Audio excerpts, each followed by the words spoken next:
Living Local Carolina with Katie Turner. Local trends, shopping, dining, and more. This is Living Local Carolina. If you joined with us last month, you may recognize our special guest today. We are joined by Doug Lineberry and Jim Gilliam, who are partners at Burr Foreman, and they talked a little bit with us last month, answered some legal questions for us, and we had so many questions from viewers at home that we brought them back again today. So thank you both so much for being here with me. Thank you, August. Thank you. And for folks at home that may not be familiar, you know, there are lots of different types of lawyers. Will you tell folks at home, I guess, a little bit about your specific specialty and then what initially made you interested in becoming a lawyer? Sure. I'm an intellectual property attorney, patents, trademarks, copyrights. Essentially, I help clients protect their inventions and their branding. Yeah. I led into it just because I kind of always wanted to be one. Yeah. You know, I'm real shy and I don't talk much. but it's one of those things to where it fits me. Yeah. I like what I do. I like helping companies protect themselves. Yeah. I like helping them be able to brand themselves. I like being able to help them basically guard their property against people who shouldn't be touching it. Yeah, and that's a great point. What about you, Jim? Yeah, so what I do is I'm a litigation attorney, which means I go to court and do the things that you see on TV. Maybe not quite as dramatic, but I do those things. And so that's a big area of my practice. But I also practice in employment law, or that's an aspect of my litigation practice. And I help employers just on advice and counsel issues. So those are issues that aren't necessarily in court yet, but we're trying to work through issues to make sure that we don't end up in court. Yeah. And I do a bunch of work also about drafting contracts and things of that nature. In terms of what drew me to the legal profession, I wasn't one of these kids who had it all figured out. I know a lot of kids know what they want to be, especially in our profession. Yeah. They knew that they wanted to be a lawyer, from out of the womb. I wasn't Right. that way.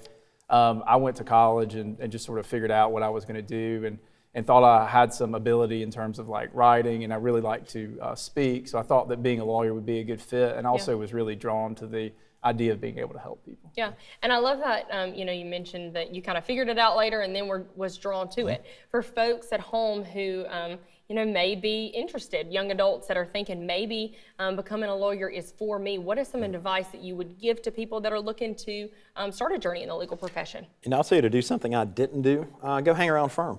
Yeah. See what it's like being there. We have summer associates, we have undergrads that come through, hang out. Tell these firms, hey, I'd like to, even if you just shadow somebody for a couple of days, go see what it's like. Get your toes into it and at least get a base understanding of what's out there. Yeah. No, I think connecting with a lawyer is a good way to start. So that way you know what a lawyer actually does. Because our profession is one of those that is a little over-dramatized. So you see a lot of it on TV. Yeah. And what you see on TV is not representative of what we do on a day-to-day basis. So, going to law school is a big endeavor in a lot of ways. It takes a lot of time. Yeah. And it's expensive. So I think before someone embarks on that career, they should know what they're getting into, and they should know that they have a real passion for it, because I think what makes someone a good lawyer is to have a real passion for it. For sure. And I know there are a lot of benefits and great things that you guys get to do on a daily basis. You get to help people that are in a time of need. What are some of the challenging things about being a lawyer? Sure. You're kind of constantly on. Yeah. And you have to be able to juggle a lot of balls at once. Yeah. You might be thinking, hey, it's Monday, I'm going to come in and do ABC. I promise you there are plenty of Mondays when Jim and I never see ABC. Yeah. And so, but you have to be very good at being able to switch tacks, because when a client calls and needs something, it's a dumb thing to be like, time out, I wasn't working on this today, I'm going to work on something else, because it's important to them. Yeah. And they want that handled. Jim, what about you? Yeah, so there's challenging things about every profession, Yep. and I don't want to sound like, the legal profession is so challenging, because I get to interact with a bunch of people who are in a bunch of different professions, and Right. I find a lot of professions that are more difficult than ours. Yeah. But I think time management is difficult. Yeah. The advent of technology has made things a little more difficult Yeah. with cell phones.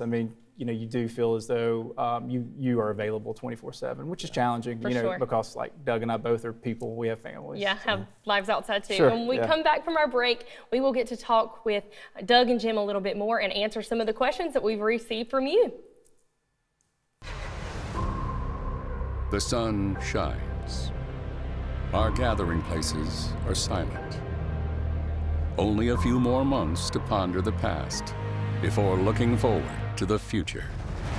Autumn afternoons will be a fall full of stories, featuring elite signal callers leading their squads into unforgettable showdowns.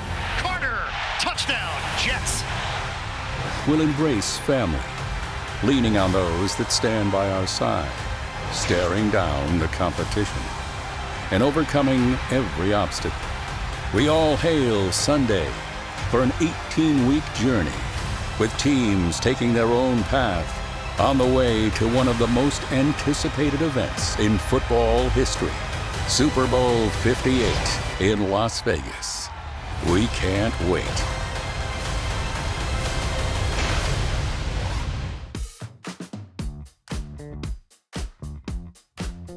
Welcome back to the September Living Local Community Panel. You can tell today that we are here because we love our lawyers, and we are joined by two very special lawyers, Doug Lineberry and Jim Gilliam, who are here today to kind of talk to us a little bit about what their job is like, and then also give us a little bit of information and answer some questions from you guys. So, Doug, I will start with you. For the folks at home, can you give us a little bit of an overview of your scope of law and some of the cases and questions that you answer on a day-to-day basis? Sure. I'm an intellectual property attorney. I help companies with their marketing. I help them with their inventions, patents, trademarks, copyrights, trade secrets, assorted documents that go with that. Yeah. Mainly what I help folks do is to protect their IP. Yeah. Some things we deal with daily are registering that intellectual property, whether it's a patent application, trademark application, copyright registration. Also enforcement actions. You know, what if someone's using my trademark? What if someone's infringing on my patent? So we help clients conduct those analyses to find out, hey, if there is a problem, what are our steps forward? Wonderful. And I think, you know, kind of even explaining how important that type of law is. I know that's something we talked about when you were here with us last month, that there are a lot of small business owners that when you think trademark, you think these big, huge companies and corporations, but it's things, you know, that a lot of local small businesses can benefit from as well, correct? Absolutely. I mean, it really is the key to all American business. 95% of it's small, folks. The big ones are the rarity. It is the small businesses that really are the ones that are the lifeblood, and they need these protections just as much as the multinational. Maybe more so, because to them, your market share has to be protected at all costs. And if someone starts infringing on a small business, sometimes a small infringement to them, which might be something a big one would ignore, can be something that can actually harm the business. Yes, for sure.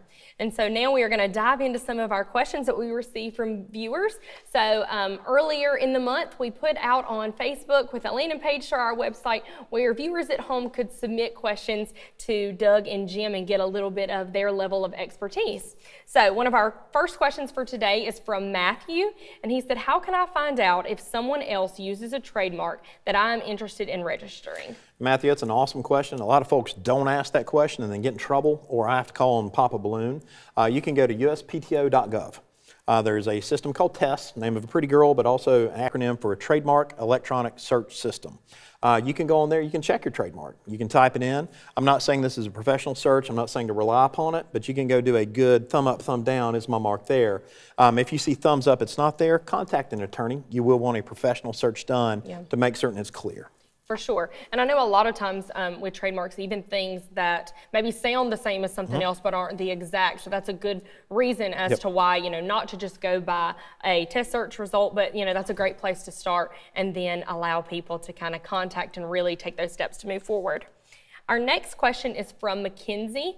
Mackenzie asked, who has more rights if two people are using the same mark and neither one is registered? Mackenzie, awesome question. That's called senior user. And it really is the oldest mark wins. And it also depends on where you're using it. So we need to look at what have you done, how have you advertised, where's your client base at. That's how we figure out what your spread is, but we're probably going to look at, most importantly, when did you start?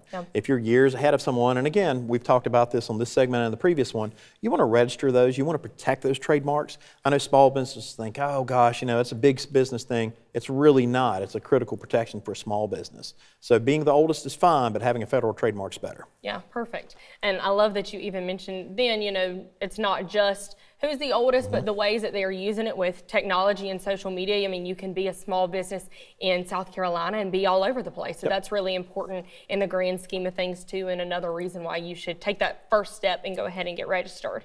And then our final question is from Thomas, who asked, what steps can I take if someone else is using my trademark? Yeah, Thomas, first thing I'll tell you is a very nice church language. Just, hey, will you please stop? I think that's a good thing. I encourage my clients to do it all the time. You notice I said church language. I don't want hostile. I don't want aggressive. I don't want profane. Yeah. Just reach out to them. Sometimes this can be resolved business to business. Yeah. You won't even need an attorney. And notice it's an attorney saying you might not need an attorney. Right. If they tell you to pound sand, call. Jim and I will be more than happy to help you deal with that. We'll be more than happy to look at this situation and tell you, hey, what are our options? What are our risks? What are our advantages? But also police those marks, Thomas. You're asking the right thing. If you see somebody touching your stuff or using your mark, do not allow it to happen. You need to try to stop it immediately. Doug, thank you so much for answering these questions. And we will be talking to Jim a little bit and answering questions from him as soon as we come back from the break.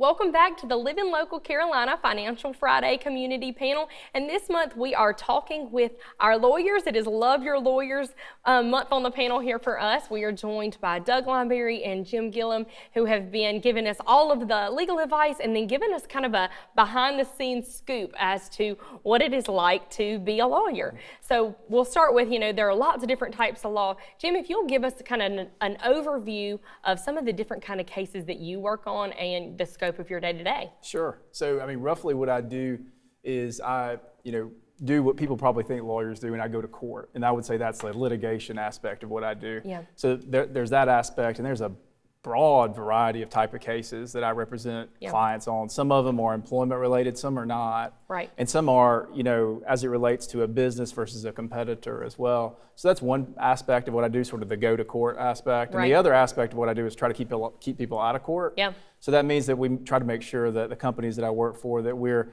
engaging in smart practices and that we're, we have good contracts and that we're taking actions that are going to keep us out of potential legal liability. Perfect. And I know earlier, we had mentioned that that's one of the great things about, having a lawyer at the very beginning of starting a business or reaching out to a lawyer before things get to the point where you feel like you need a lawyer. So I think that's super important that you kind of mentioned that is also a big scope of the things that you do on a day-to-day basis is taking all those precautionary steps to make sure businesses aren't having to go to court. That's right. The existential problem that a business can have from a legal aspect is to have a filed lawsuit against them. Yeah. I would submit to you that there are probably a lot of different problems that happen before that. Right. So what you want to do if you have a keen eye, if you're a company, is try to catch those issues early. So you can try to keep yourself out of a lawsuit. Lawsuits are, of course, time-consuming, and they're also expensive. For sure.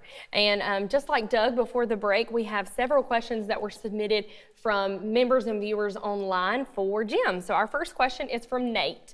Do employers need to provide an employee/worker with any written terms and conditions? Okay, that's a good question, and the answer is yes. Yeah. So there's actually a terms of employment notice that the South Carolina Labor Licensing and Regulation, or LLR, has disseminated. And it's free to any employer, and all employers should be using that. It's a free service too. You don't need a lawyer to do that. Right. And what you do with that terms of employment notice is you put employees on notice about basic things. How much are you getting paid? Yeah. When's payday? Do you have sick and vacation time? Things of that nature. But having it in writing is key. Perfect. And then our next question is from Taylor. Do employers need a reason to dismiss an employee? Oh, so that's an interesting question. So, in South Carolina, whenever I tell people that I practice in employment law, the first thing people tell me is that, this is the at-will state, or there's a right-to-work state. Yeah. Well, in South Carolina, it is an at-will state, meaning generally you can terminate somebody for any reason or no reason, but the catch is it can't be an unlawful reason, right? So if you're an employer, you can terminate someone for any reason you want to, really, so long as there's a business purpose for it, right? If somebody's not coming to work on time, or if they're not doing what they're supposed to, those are business reasons why you would terminate somebody, but you can't terminate someone for a protected reason, like their race, color, religion, sex, things of that nature. Well, and I think that's really important that you touch on, because like you said, that's something that you hear common, I feel like is a very common misconception with employees and employers, to know kind of what the scope of that contains. That's right. Our next question is from Sam. What are maximum hours employees can work, and what breaks are they entitled to? Okay, so the answer may surprise people. There actually is no maximum hour requirement. Yeah. Theoretically, your employer could make you work as many hours as your employer deemed necessary, but I think the way the law looks at that is to say, well, that's not going to happen, and one of the ways we know it's not going to happen is for employees who are non-exempt, if they work more than 40, they're going to be entitled to overtime, Right. which is time and a half of their regular rate of pay. So that typically works as a disincentive for employers to overwork employees because it ends up being really expensive. Right. And the people who are salaried, basically are probably going to be unwilling to work that type of schedule. For sure. There's actually no laws either regarding mandatory breaks. You can see some sort of collective bargaining with that sometimes, but absent that, there's no rules. Perfect. And then our final question is from Madison. Are employers obligated to investigate reports of workplace harassment? Well, they should, is Yeah. I think the best answer to Yeah. say there. It may depend on how many employees you have. You as an employer should look into that sure. and see if you can eliminate it and see if you can't solve that Yeah. problem. So thank you both for joining me. And thank you guys at home for submitting questions and joining us on today's Financial Friday Community Panel.